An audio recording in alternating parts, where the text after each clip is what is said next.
Dice la historia, queridos hermanos, que Nínive fue destruida. Nínive fue arrasada. Hasta los niños que eran inocentes murieron a espada por el pecado de sus padres. A veces pensamos que el que pecó, ese va a sufrir las consecuencias. Pero qué terrible es el pecado, que si el padre pecó, hasta los hijos sufren las consecuencias. Que si la madre pecó, hasta la familia, los hijos, toda la familia sufre las consecuencias. Así de horrible es el pecado. Por eso el Señor quiere salvarte. Por eso el Señor quiere hacer de tu vida una vida de bendición. No quiere que te destruyas. Porque lejos de Dios tu hogar se va a destruir.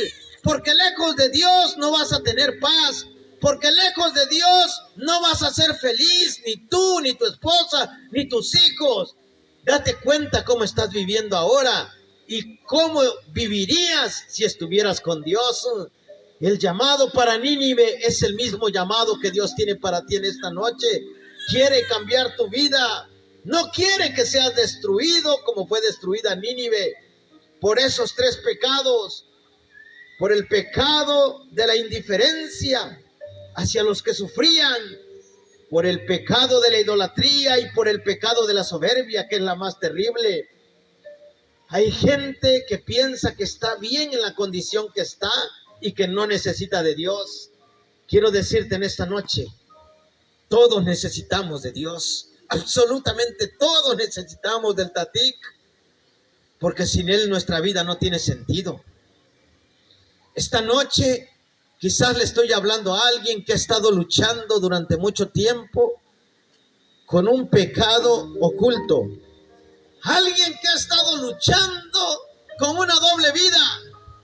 Alguien que ha estado luchando porque cree que no necesita de Dios. Tiene dinero, tiene posesiones, tiene ganado, tiene su siembra, tiene su cosecha. ¿Para qué Dios? Pero cuando la enfermedad llegue a tu vida, te darás cuenta que el único que estará contigo en la enfermedad será el Tatik, será Dios, será nuestro Padre Celestial. Por eso hoy, esta noche, haz un compromiso con Él y dile: Señor, en el tiempo de paz quiero entregarte mi vida antes que venga el dolor. Mira lo que dice Nahum 1:7. Nahum 1:7, ¿qué dice? Nahum 1:7, voy a leer la palabra de Dios y escucha lo que dice.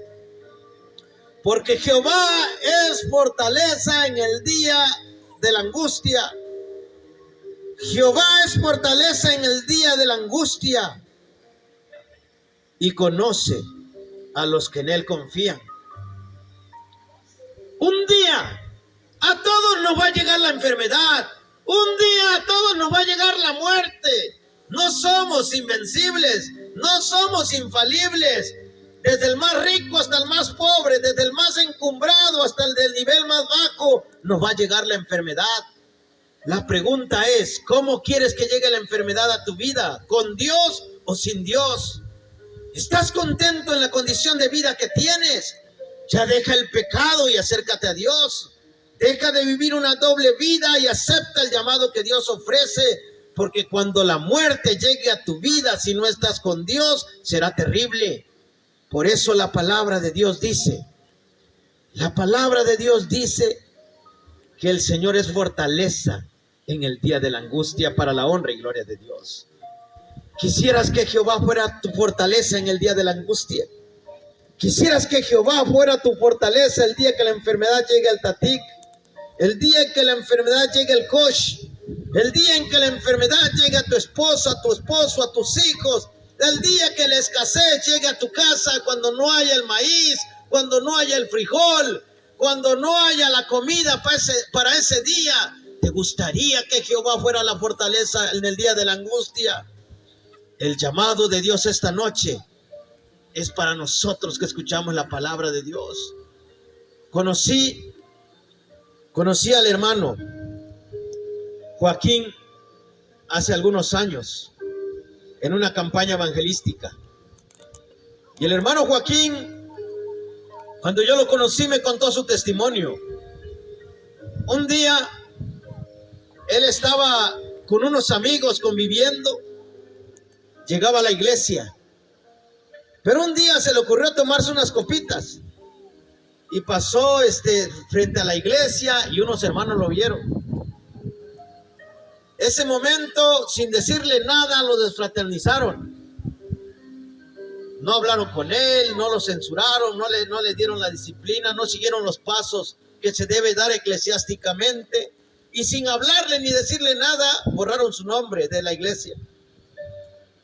Él empezó a guardar un odio y un rencor hacia la iglesia. No quería a los adventistas del séptimo día, los odiaba. Un día su esposa le dijo: ¿sabes qué? Los hermanos te van a venir a visitar, quieren orar por ti. Y él le dijo a su esposa: no les permitas que vengan. Si ellos vienen, si estos adventistas vienen, yo los voy a correr a patadas.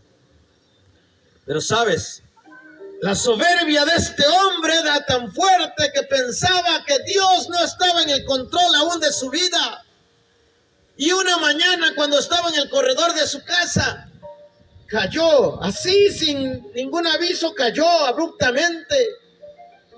Fue a parar hasta el Gómez Maza. Le había dado un derrame.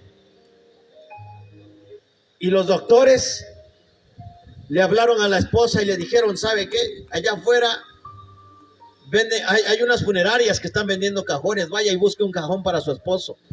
Él ya no va a vivir. Él tiene 3% de vida y ahí tengo la fotografía, pero no había dónde proyectarla. Si tú lo vieras, el hermano Joaquín está intubado. 3% de vida. ¿Qué haces con 3% de vida? Nada. Los doctores le dijeron: ya no va a vivir. Pero la esposa le pidió a un pastor que lo ungiera. Unja a mi esposo. Y si él no muere, yo voy a cumplir el pacto de bautizarme. Pero si él vive, le voy a hablar del milagro que Dios hizo en su vida, para que él pueda entregarle la vida a Dios si así lo quiere. Milagrosamente, después de que ungieron al hermano Joaquín, él abrió los ojos.